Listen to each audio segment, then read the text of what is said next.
हमारे साथ में है अभी सेवादास जी, और कहाँ पे चल रहे हैं और जरा बताइए। हम चल रहे राजगिरी पर, और राजगिरी पर्वत पर रोप वे में।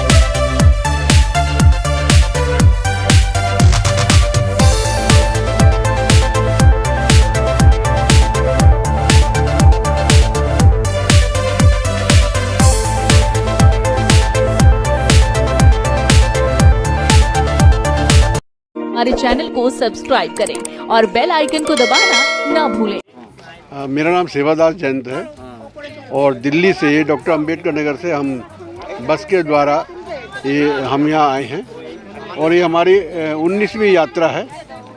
आज हम यहाँ विश्व में शांति रहे इस विचारधारा को ध्यान में रखते हुए जापान सरकार ने ये विश्व शांति स्तूप बनवाया। इसका उद्घाटन मोरारजी देसाई जी जब प्रधानमंत्री थे उन्होंने इसका उद्घाटन किया था। तो यहाँ उस पे नया बना, बिल्कुल धरोहर था।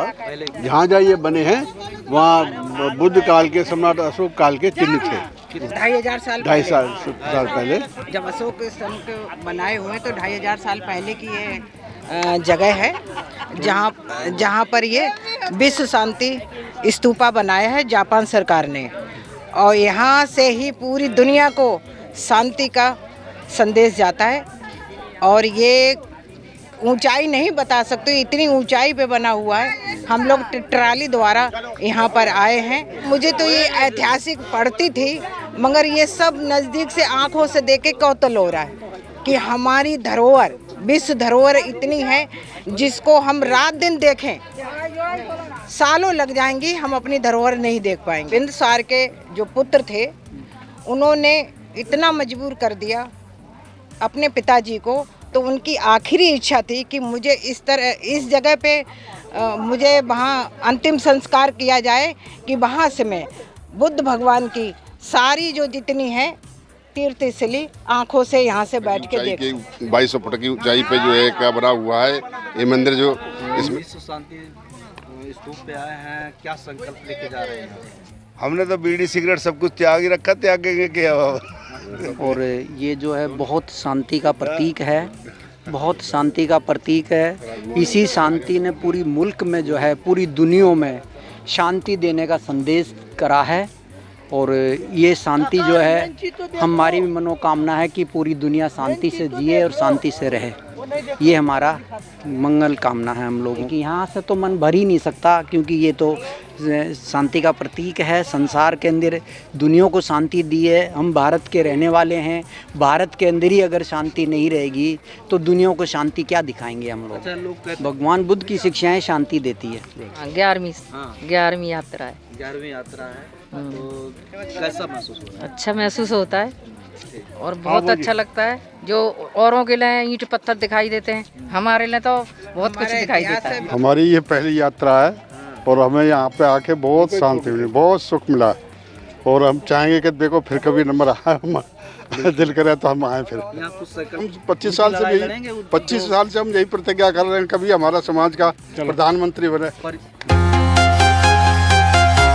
समय ये 5 पहाड़ियों का समूह है।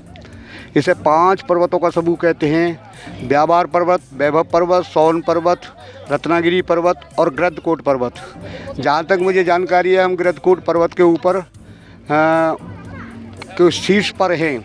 ये नाम ह्योरोगे के क्यो जापानी गुरु उनके द्वारा बनवाया हुआ ये बुद्ध टेम्पल है।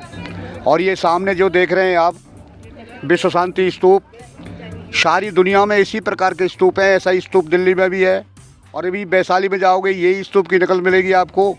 विश्व शांति स्तूप केवल और केवल बुद्ध से रिलेटेड है, बाकी किसी धर्म के इस तरह से नहीं हैं। तो जो बात पैदा होती है इस जगह का महत्व क्या है, ये जापानी स्तूप या ये मंदिर बाहर के लोगों ने आकर के यहीं क्यों बनाया? यहाँ इसलिए बनाया, तथागत बुद्ध जब सत्य की खोज में निकले तो वो इसी गृद्धकूट पर्वत पर, अब गृद्धकूट पर्वत की थोड़ी सी मैं बात बता दूँ, इसका इतिहास जो मिलता है। गृद्धकूट पर्वत इतना ऊंचा पर्वत है कि आपने देखा होगा ट्रॉली में आप आए तो कान बजने लगे, क्योंकि ऑक्सीजन की कमी होती है। ऐसे हवाई जहाज में जब उड़ते हैं तो कान बजना शुरू हो जाते हैं, पट करते हैं और सांस मतलब फूलना शुरू हो जाती है। तो यहाँ भी सांस फूलना शुरू हो गई थी। तो इसकी जगह का जो महत्व है वो इसलिए महत्व है कि तथागत सम्यक संबुद्ध जब तक बुद्ध नहीं बने थे, सिद्धार्थ के रूप में इसी पर्वत के ऊपर आए और आकर के उन्होंने अपनी ध्यान साधना में लीन हो गए कि मैं उस सत्य को जान करके ही रहूँगा कि आखिर संसार ये पूरा अग्नि में दहक रहा है, दुख संसार में क्यों है। तो ये वही चिन्हित जगह है जो मतलब यहाँ पर तथागत बुद्ध बैठा करते थे। जब हम नीचे रोपवे से उतरते हैं तो हमको वहाँ जब जाएंगे ना, हम इधर को मतलब नालंदा की तरफ को, तो आप सभी यात्री देखते जाएं, बगल में छोटी छोटी दीवारें आपको आज भी खंडर के रूप में मिलेंगी। वो राजा बिम्बिसार का किला, अजातशत्रु का किला और राजा बिम्बिसार की जेल है। क्योंकि अजातशत्रु ने अपने पिता बिम्बिसार को राज के लालच में और कैद में डाल दिया था। तो इस जगह का महत्व सिर्फ और सिर्फ इसलिए बढ़ जाता है कि जब वो जेल में पड़े हुए थे राजा बिम्बिसार और भगवान बुद्ध के वो बहुत बड़े शिष्य थे, तो उन्होंने ये कहा था, बेटा जो तूने मेरे साथ किया है वो तो ठीक है, लेकिन मैं चाहूँगा मेरी अंतिम जो मौत हो वो इस प्रकार से हो कि मैं निस्दिन अपने इष्ट, निस्दिन अपने जिनको मैं अपना अध्यात्म मानता हूँ, तथागत सम्यक संबुद्ध को मेरे निस्दिन दर्शन होते रहें, बस यही मेरी एक मांग है।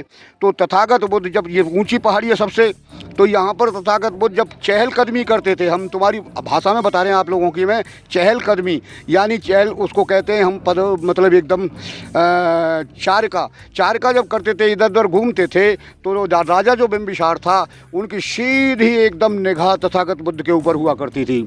और इसी आशा और उम्मीद और विश्वास को लिए हुए आखिरकार वो बौद्ध सम्राट जो इतना न्यायी था और इतना शांति प्रिय था, केवल और केवल अपने पुत्र के उन कार्यों के द्वारा और काल कबलित हो गया। कब उसकी मौत हुई और बहुत बुरी मौत को प्राप्त हुआ। तो ये इसलिए इस जगह का ये महत्व इसलिए बढ़ जाता है कि यहाँ पर तथागत बुद्ध के चरण पड़े थे। अभी हमारे यात्री सभी उम्र दराज लोग हैं, ये लोग रोपवे से आए, रोपवे से निकल जाएंगे, लेकिन हम जब नीचे को जाएंगे दूसरी पहाड़ी पर रत्नागिरी की तरफ जाएंगे तो वहाँ पर हमें बुद्ध विहार मिलेगा, बहुत अच्छा अशोक बुद्ध विहार है। और जब हम नीचे सीढ़ी से जब नीचे उतरेंगे ना, और सीढ़ी से नीचे जाकर के एक रास्ता ऐसे कटता है, वो सामने वाली पहाड़ी जो दिखाई दे आपको, वहाँ पर गुफा मिलेगी आपको तीन गुफाओं में जब तथागत बुद्ध ध्यान साधना करते थे, उनके साथ बड़े हिंसक से मतलब बिच्छू, सांप, ततैया जो भी जंगली जानवर थे सब उनके पास आ जाते थे। आज दिखाई नहीं दे रहे हैं आपको, वो नहीं तो आज झंडों के झुंड यहाँ पर लंगूर मिलते हैं। इन बुद्ध को चारका करते हुए देख सकूँ। और आखिरकार वो जेल के अंदर उसी प्रकार से, अब जेल के केवल खंडहर हैं नीचे, आपको कुछ नहीं मिलेगा, अजातशत्रु के किले के खंडहर हैं और कुछ नहीं है यहाँ पर। ये तो धन्यवाद देते हैं हम बाहर के लोगों का, विदेशी लोगों का, कि भारत से तो नेस्तनाबूद हो गया था, इस समूल नाश कर दिया गया इस मिशन को, इस धर्म को। ये तो बाहर वाले लोगों ने यहाँ आकर के देखिए, सब बाहर का है, हमारे इंडिया का नहीं है, इस चक्कर में हो आप। तो ये सब बाहर वालों के देखा, अब इंडिया वाले लोग आना जाना शुरू हुए हैं, आ रहे हैं, बहुत उनका स्वागत है। और अब बनना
हमारे चैनल को सब्सक्राइब करें और बेल आइकन को दबाना ना भूलें।